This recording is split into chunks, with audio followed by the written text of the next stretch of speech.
Mucho gusto saludar esta mañana a Lisa Sánchez, directora de México Unido contra la Delincuencia. Lisa, buenos días. Manuel, con el gusto de saludarte. ¿Cómo están? Jacobo, buenos días. Jacobo Dayan, buenos días. Buenos días, Lisa, Manuel, ¿qué tal? Jacobo Dayan, director del Centro Cultural Universitario Tlatelolco de la UNAM. Pues venimos de lo que estamos escuchando con perplejidad lo que nos está planteando Jesús Esquivel, esta reactivación de la doctrina Monroe, incluso declarativamente en los Estados Unidos. Nosotros tenemos planteado para hoy hablar con ustedes el tema de la Fiscalía, el relevo en la Fiscalía General de la República, pero si les parece, les pido brevemente una opinión de esto que nos acaba de informar Jesús, que es de la mayor trascendencia. Lisa Sánchez. Claro que sí, Manuel. Bueno, vemos no con perplejidad, pero sí con muchísima preocupación, digamos,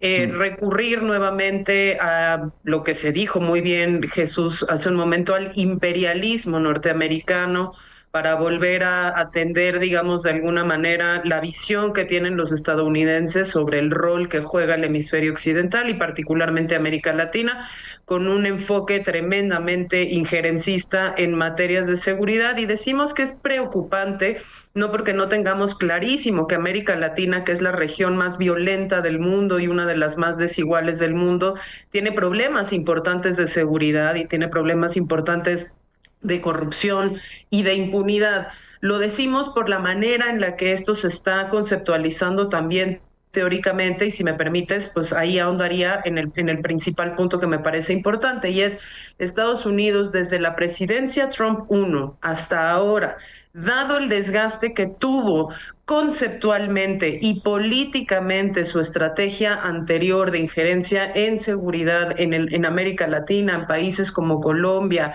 México y Centroamérica, que era precisamente la guerra contra las drogas y en su momento la revigorización del intervencionismo en seguridad con el tema del terrorismo. Hoy está conceptualizando esa intervención a partir del término de narcoterrorismo, y a partir digamos, de ese marco conceptual, lo está empujando a que muchísimos países en la región, como Ecuador, como El Salvador, como Nicaragua, como Honduras, pues estén validando algo o sea, que democráticamente es contrario a los principios de cómo se debe conducir una política de seguridad, y que en el pasado nos ha demostrado que tiene efectos perversísimos sobre la misma seguridad que se busca solucionar, que es la validación de los estados de excepción, las políticas de hipermano dura que erosionan la institucionalidad, que minan, digamos, las libertades, la convivencia, el tejido social, y en el largo plazo, digamos, no hacen nada tampoco por lidiar ni con la corrupción, ni con la impunidad, ni con la violencia, ni con la inseguridad. Y esto lo estamos viendo, y con eso cerraría este comentario, Manuel, no solo a través de las declaraciones de lo que será su política exterior para con la región, sino que lo estamos viendo también a través de una serie de legislaciones que se están discutiendo o que ya fueron aprobadas en el Congreso de Estados Unidos, que tienen que ver con la designación de organizaciones criminales como terroristas, que tienen que ver con la aceptación de esta idea de que existe una invasión a los Estados Unidos por la criminalidad relacionada con las drogas, y que tiene que ver con la autorización de la presencia militar estadounidense y la ejecución de actos de autoridad que a todas luces son ilegales, tanto en el derecho internacional como en el derecho norteamericano, de ejecución extrajudicial de personas supuestamente involucradas con ese narcoterrorismo a nivel regional. Así es, Lisa Sánchez, y solo quedaría esperar los contrapesos dentro de Estados Unidos, porque el poder que está expresando Trump con sus distintas acciones, el freno en términos internacionales, también con la respuesta de otros países fuertes como China y como Rusia, pues están en veremos, pero dentro de Estados Unidos, para que se consolide este estado de cosas, pues tendrá que pasar por encima de los propios estadounidenses. No sé cómo lo veas, Jacobo Dayan. Sí, como bien digo, Lisa ya hacía un análisis regional de cómo impactará esto en América Latina. Lo que llama la atención es haberlo hecho explícito, pero me parece que y eso ya vamos, ya se venía hablando de que la visión de Donald Trump, del gobierno de Donald Trump, era una visión que regresaba a la doctrina Monroe. Hace unos minutos en el programa también hablabas de la injerencia de Donald Trump en elecciones de manera directa. como lo fue en Honduras, o pretende hacerlo en Honduras, y también lo hizo en Argentina, la llamada reciente con Maduro. Es decir, estamos regresando al mundo, no de manera igual, pero bajo una lógica similar, al mundo de una guerra fría, pero ahora con actores multipolares. También el abandono de Donald Trump a Ucrania manda el mensaje de que pues esa región del planeta le corresponderá a Rusia, China tendrá la suya y Estados Unidos reclama la propia. Entonces yo lo veo como Donald Trump como un hijo de esa época, una época ida, que tratan de restablecer ahora bajo formatos distintos en un mundo mucho más complejo, donde hay otros actores que también tendrán algo que decir, a partir, por ejemplo, del abandono, del último abandono de Donald Trump al presidente Zelensky. Pues se está dando también una reunión de mandatarios en Europa con Zelensky, porque el mundo que viene es el mundo de eso, ¿no? El mundo donde cada quien, según las grandes potencias, se irán repartiendo el pastel. Bueno, pues acá habrá que tomar desde México lectura a eso para saber qué tipo de relación estableceremos con los Estados Unidos, y otros países tendrán que hacer lo propio, vamos, y pienso en países como Ucrania, evidentemente Taiwán. Es decir, estamos regresando a esas hegemonías regionales en un mundo multipolar que hoy en día ya, vamos, ha quedado desvelado. Sí, parece que el principal reparto, Jacobo, estaría, y de acuerdo a cómo se han desarrollado las cosas, entre Estados Unidos y Rusia, y luego las tensiones con China, con el Medio Oriente y con los países latinoamericanos, tensiones entre comillas, porque el potencial, el poder que tiene Latinoamérica no tiene nada que ver con lo que pudiéramos hablar del Medio Oriente o un estado y un país como China. En el caso de Rusia, pues hay de pronto una relación que de momento se mantiene navegando en aguas bastante tranquilas y que parece eso. Tú te repartes esto, yo me reparto esto. Y frente a esto, pues está nuestro país y la realidad de nuestro país, Lisa Sánchez. Sí, así es. Y bueno, lo preocupante no es solo justamente cómo parecen estas potencias estarse repartiendo la capacidad de incidir sobre la vida de millones de personas en distintas regiones del país, sino que en ninguno de los tres lugares parece persistir, digamos, una vocación justamente democrática, legal, justa, institucional, sino políticas abiertamente iliberales, gobiernos abiertamente iliberales, con políticas abiertamente autoritarias, pues que estaría siendo el modelo a exportar, el modelo a validar con el resto de los socios o los países que quedan, digamos, dentro de esa área de influencia. Y el caso mexicano, efectivamente, pues es uno de los más preocupantes, porque nosotros no solo estamos dentro del hemisferio occidental, compartimos más de 3.000 kilómetros de frontera con los Estados Unidos, y aunque el resto de América Latina pueda sufrir muchísimas de las consecuencias negativas de este tipo de decisiones y de este tipo de ímpetus intervencionistas a partir de paradigmas abiertamente autoritarios, como esta idea de la nueva lucha contra el narcoterrorismo, pues en donde se va a expresar con mayor virulencia y sobre todo donde el riesgo aumenta muchísimo para la conducción de los asuntos internos, pero también para las decisiones de intervención externa que pueda tomar el gobierno de Donald Trump, es en México. Y eso precisamente nos lleva a qué hacemos en México con la seguridad, con la justicia, con la corrupción, con la gobernabilidad, frente a un gobierno que desde que entró no ha dejado de amenazar con la posibilidad de enviar drones a la frontera, que ya mandó a su Guardia Nacional y a miembros de su ejército a puntos fronterizos, que le ha pedido al gobierno mexicano, y más bien no le ha pedido, le ha demandado, ¿no?, que también funja como un muro de contención migratoria a partir de la militarización de temas como la migración, y que tiene, ¿no?, perpetuamente esa amenaza sobre el gobierno mexicano, que ha ido endureciendo también a partir del tema de la revisión y la revocación de las visas, incluso de personajes políticos ligados al gobierno anterior, pero ahora vemos también al gobierno de Claudia Sheinbaum,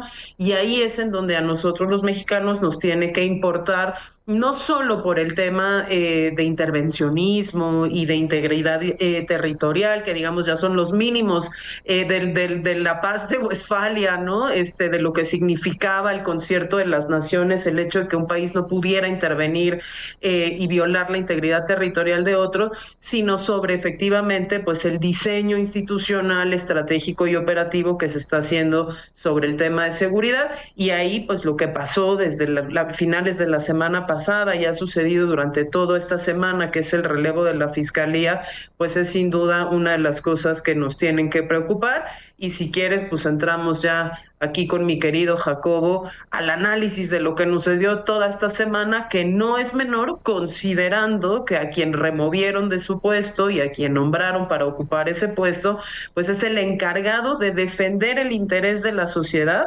respecto a la política criminal del país, es decir, qué se persigue como delito, cómo se persigue, con qué éxito se persigue, cómo se sanciona y qué se prioriza en términos de la acción penal del Estado, si es la delincuencia organizada, si es el delito común, si es la coordinación, si es pues una respuesta, digamos, bastante más autoritaria y con qué herramientas se hace. Perfecto, Lisa Sánchez, te tomo la palabra y vamos al tema de la Fiscalía General de la República. Jacobo Dayan, ¿cómo ves las cosas? Sí, ligando rápidamente con el tema de Trump y esta visión de la doctrina Monroe, creo que el país, México, nos estamos colocando en una posición de mucha vulnerabilidad en el peor momento posible. La desinstitucionalización, la falta de controles, del control territorial, los vínculos político-criminales en estos momentos y sobre todo en un 2026 que seguramente será muy turbulento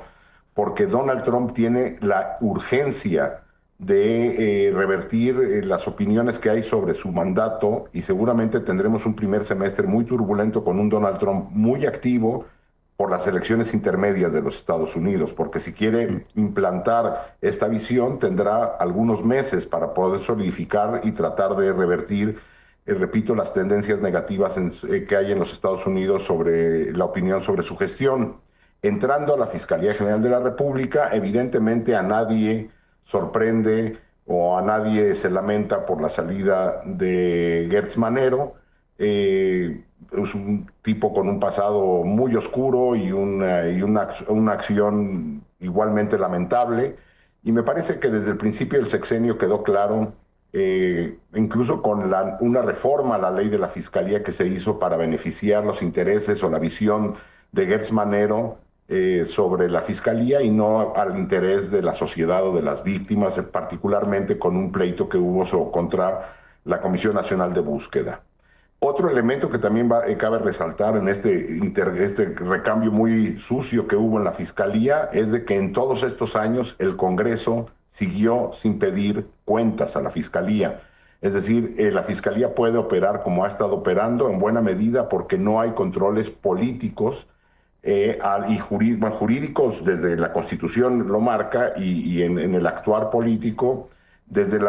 el Congreso a el accionar de la Fiscalía, que es autónoma, pero vamos, no por eso no tiene que rendir cuentas en una estructura de división de poderes. Lo que tenemos con el cambio de Ernestina Godoy sigue siendo lo mismo, una fiscalía bajo una lógica de control político de la justicia. No se tiene una visión de Estado de Derecho, sino de control político. Y me preocupa mucho la normalización de la violación a la Constitución a la que hemos llegado. Es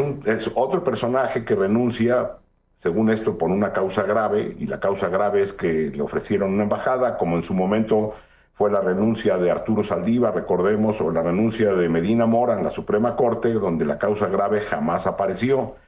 También hemos normalizado que la Fiscalía, que debería ser autónoma, pues abiertamente no lo es,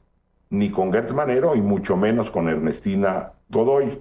Presenciamos, de hecho, un espectáculo muy lamentable en estos días, desde la renuncia hasta el nombramiento de Ernestina Godoy. Diría yo que como mal mago se veía el truco desde el inicio, se veía dónde estaba escondido el conejo. Es decir, se ha perdido ya hasta el pudor para violar la ley y violar la Constitución e incluso el oficialismo, las voces del oficialismo aplauden la violación a la Constitución, pretendiendo hacernos creer que la ilegalidad es virtud. Se dicen progresistas y aplauden la concentración de poder. Me parece sumamente grave la normalización que ha llevado esto. Y termino rápidamente hablando sobre Ernestina Godoy. La triada Ernestina Godoy, Claudia Sheinbaum, Omar García Harfuch en Ciudad de México, cuando estos ocupaban cargos en la Ciudad de México el sexenio anterior, entregó una fiscalía con un 95% de impunidad, con casos de muy alta visibilidad, de manera lamentable trabajando la fiscalía, repito, 95% de impunidad. Para que Gertz Manero hubiera podido encarcelar a su familia política, tuvo que tener el apoyo de la fiscalía de Ernestina Godoy. Recordemos que además de que hay acusaciones o señalamientos sobre el origen ilegal de la propia tesis de Ernestina Godoy, que hubo plagio a Mauricio Merino en la tesis de Ernestina Godoy, ella también, la fiscalía de Ernestina Godoy, emitió una sentencia en favor de Yasmín Esquivel sobre el plagio de la tesis, donde la Fiscalía de la Ciudad de México se puso al servicio de Yasmín Esquivel. Están los casos de espionaje masivo que hubo desde la Fiscalía y el acoso a opositores, incluso acusándolos de secuestro o desaparición para poder intervenir sus teléfonos. Y lo más grave me parece, cuando hubo necesidad de reducir la cifra de personas desaparecidas, reducir entre comillas, por motivos políticos, se empezó primero a ocultar asesinatos dentro de las desapariciones y después, en la Ciudad de México, y después el famoso censo de desaparecidos fue una idea iniciada en la Ciudad de México por Omar García Harfuch, Claudia Sheinbaum y Ernestina Godoy. Bueno, pues ahí están las pistas hacia dónde vamos. Será, según yo, una fiscalía que va a controlar las filtraciones de los expedientes, que intentará los grandes casos que están sobre la mesa, como los de la barredora, el huachicol fiscal, las grandes casos de corrupción y los vínculos político-criminales al más alto nivel en Morena y en gobernadores y en miembros del Congreso y del partido y del Ejecutivo, a tratar de reducirlos a casos aislados, tratar de acotarlos y mantenerlos al más bajo nivel. No se va a acabar con la impunidad. Lo que va a hacer es repetir el pésimo trabajo en materia de Estado de Derecho que hizo en la Ciudad de México, pero que será útil al poder, siendo un brazo más de esta empresa criminal continua que está incrustada en el poder mexicano y ahondar el autoritarismo. Esa es mi opinión sobre esta nueva fiscalía. Jacobo Dayan, muchísimas gracias como siempre por estar aquí. Gracias a ustedes. ¿Con qué cerramos, Lisa Sánchez? Simplemente con ahondar sobre los retos estructurales que mencionaba Jacobo en esta intervención que hacía diciendo nos pusimos en el peor momento de debilidad institucional mientras tenemos el mayor riesgo internacional. Y solo un dato, mi querido Manuel, la Fiscalía de Gertz Manero no solo investigó menos delitos en proporción a otros periodos de otras fiscalías, sino que además pudo determinar menos carpetas de investigación. ¿Eso qué significa? Que de las carpetas de investigación que tenía abiertas, no tenía indicios suficientes para judicializarlas en 6 de cada 10 casos. Y pongo este dato ahí porque a lo mejor hemos tenido niveles similares de impunidad en algunos otros momentos, pero lo que no teníamos era la desaparición de la Policía Federal para que hubiesen militares investigando civiles, lo cual te habla de que si pudieron investigar menos casos y judicializar aún menos, pues ese entramado institucional a nivel federal de la desaparición de la Policía Federal con la creación de la Guardia Nacional que se dedicó a hacer patrulla migratoria, le resultó menos al Estado mexicano para poder perseguir el delito. Y la segunda cosa, tampoco teníamos una reforma judicial como la que tuvimos ahora, de manera que los retos, además de todo esto que mencionaba Jacobo de la colusión político-criminal, pues también son institucionales en términos de qué capacidades tiene el Estado mexicano para prevenir, investigar, perseguir y sancionar el delito en un momento en donde la presión internacional sobre los temas de seguridad es la mayor. Lisa Sánchez, te agradezco mucho tu presencia como siempre. Muchas gracias a ambos. Gracias.